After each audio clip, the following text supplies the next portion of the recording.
In this section of college algebra, we will be discussing linear and absolute value inequalities. We are going to learn how to use interval notation. We're going to talk about finding intersections and unions of intervals. So we're going to get into a little set theory there.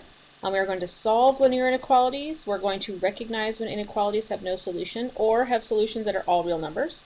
And we are going to also solve some compound inequalities and some absolute value inequalities. So just a little bit of everything when it comes to inequalities today.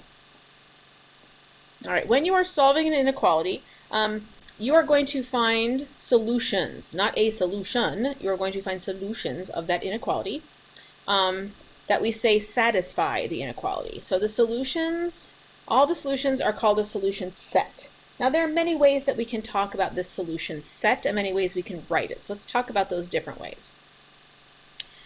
So if you have an open interval from A to B, notice you have round parentheses on either end. That means that neither A nor B are included in that solution set. So you are strictly looking at numbers that are greater than A but are also less than B. So this is called interval notation, right? This is interval. And this right here is called set builder notation. And some textbooks use both, some use one or the other, it just depends, but they mean the same thing. Down here we have a closed interval. Notice A and B have square brackets around them. That means that those endpoints A and B are included. So you want answers that are greater than or equal to A, but answers that are less than or equal to B.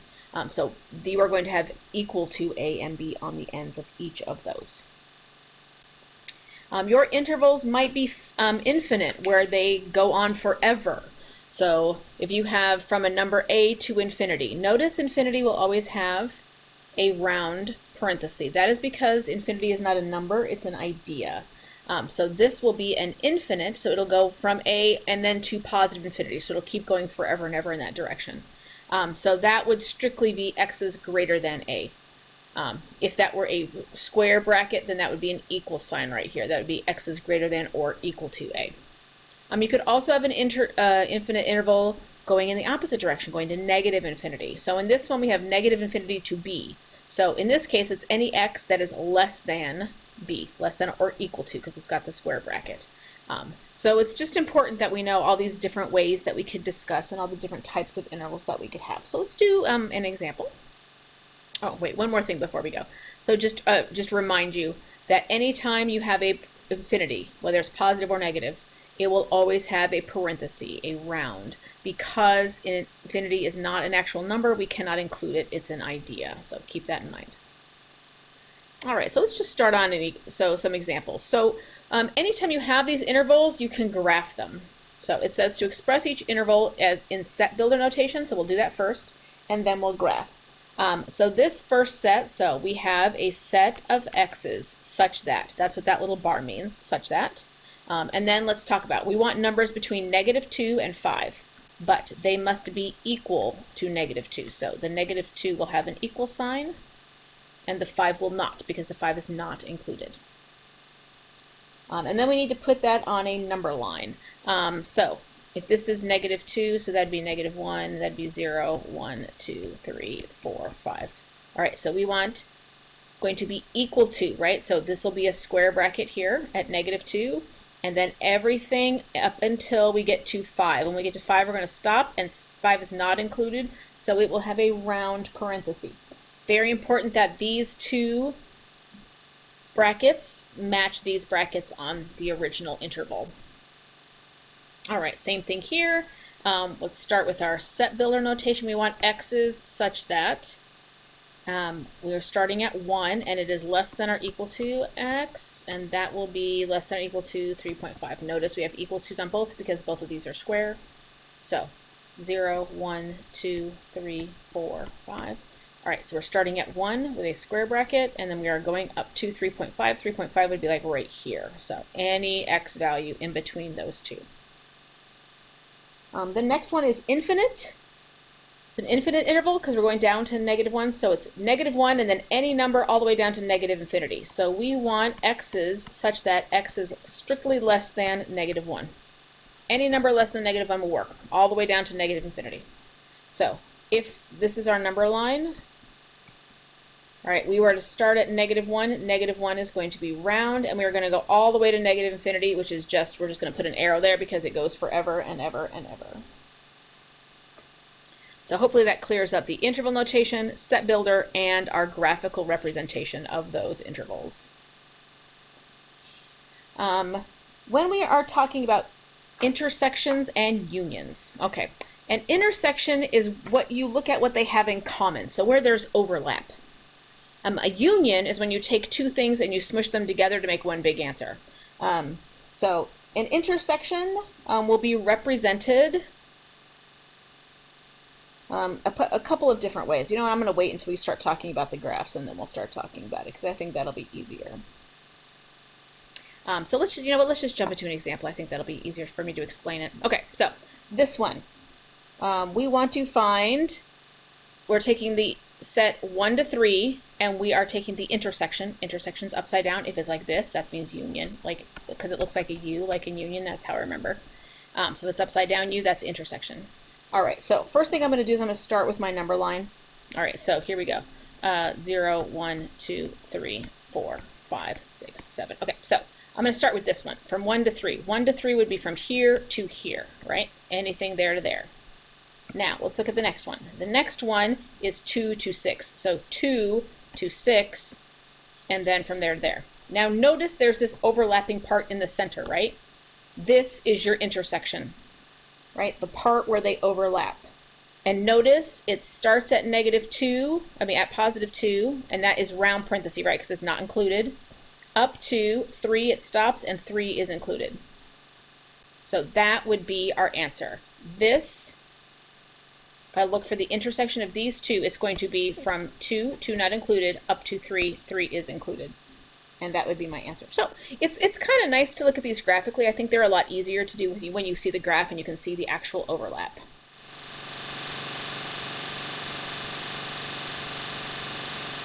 All right, now when you're dealing with linear inequalities, it's just you're going to be graphing on a number line.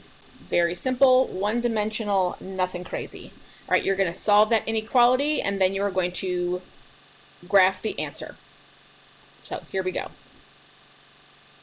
One thing, we will talk about the important thing in this. Okay, so we're going to start solving. So I'm going to subtract 2 from both sides.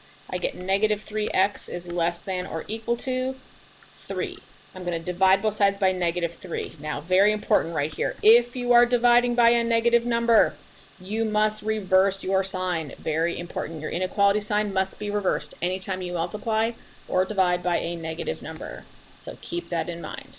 Okay, so solved it, done, graph it. All right, so 0, this would be +1, this would be -1. All right, so we want x is greater than or equal to -1. So equal to -1, and then greater than that would be this direction. And if they ask you to write the interval notation of that answer, it would be -1, comma, positive infinity, and that -1 would have the, they could also ask you in set builder notation. Set builder is quite easy if you have this. The answer is just my set of x's such that x is greater than or equal to -1. So you're actually just rewriting the answer that you just wrote. So that's, set builder is pretty straightforward. Personally, I'm a bigger fan of interval notation. I like that one a lot because it looks so much like the graph. All right, let's try another one.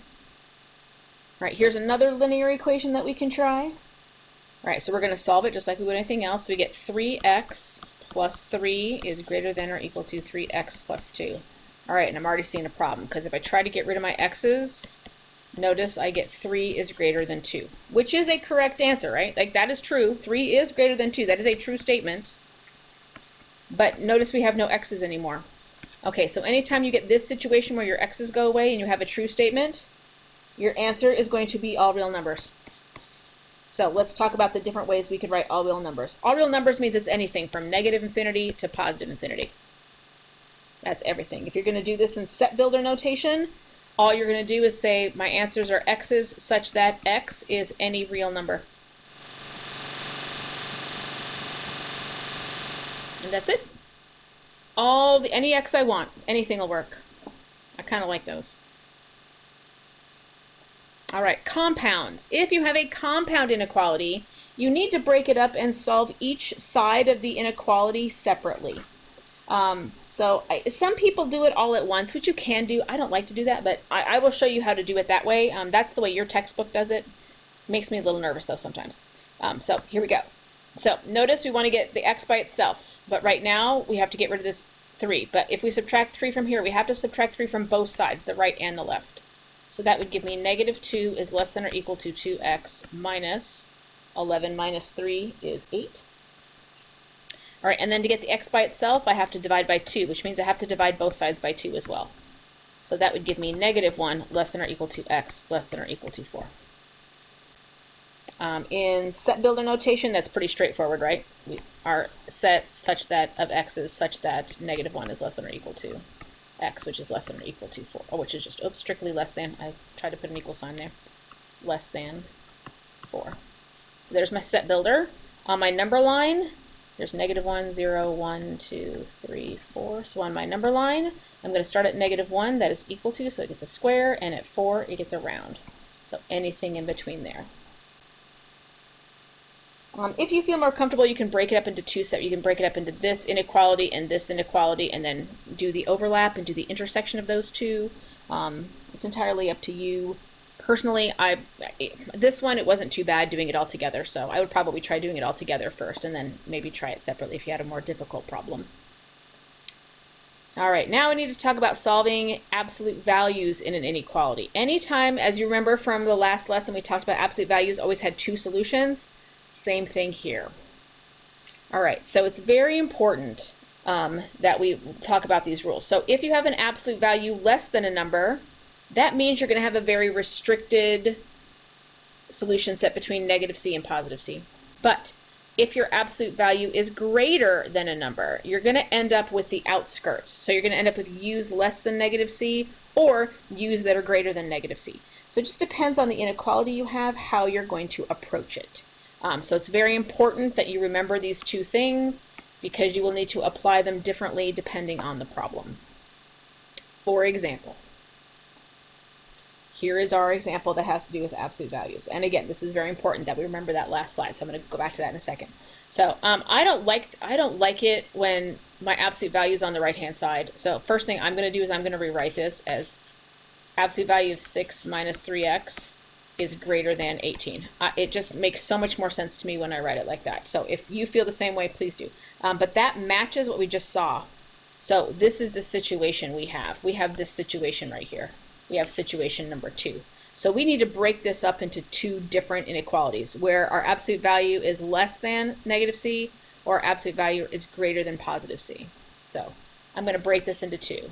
We want our absolute value to be less than -18, or we want 6 minus 3x to be greater than +18. So notice one of them is just the same thing, right? This is just without the absolute values, but this is the one that kind of gets people. All right, and then you're going to solve each of those separately. So let's solve the first one. I'm going to subtract 6 from both sides. I get -3x is less than -24. Divide both sides by -3. Remember, your sign has to, your inequality sign has to change. So that would be x is greater than -8. Oh, +8. Sorry, I'm dividing by a -3. That should be a positive. And then over here, solve this one. I get -3x is greater than 18 minus 6 is 12. Divide by -3. Have to reverse my sign again. And I get x is less than -4. So if you were to graph this, so +8 would be over here and -4 would be over here, and you want x is greater than -8, so this, and you also want x is less than -4. So notice you've got this gap in the middle, and that's very common. Sometimes you either get a gap or it's the center part of the answer. So the answer would either look like this or it'll just be the inside part here. So in this case, it's the outside parts. So how would we write that in our set builder? So our set would be x's such that x is less than -4 or x is greater than +8. Pretty straightforward. If we were doing this in set notation or interval notation, we would have to have an intersection here because it's both of these. So we want this answer here from -∞ up to 4. And we also want a union, right? We want both of these. and we want 8 going up to positive infinity. I think I said intersection before. That'd be wrong. I want a union. These don't intersect, obviously. I just had the words backwards. So we want a union of these two sets because both of those are our answer. All right, so hopefully this helped. Please go back and watch any of the extra resources I have in Canvas, and hopefully I'll see you next time.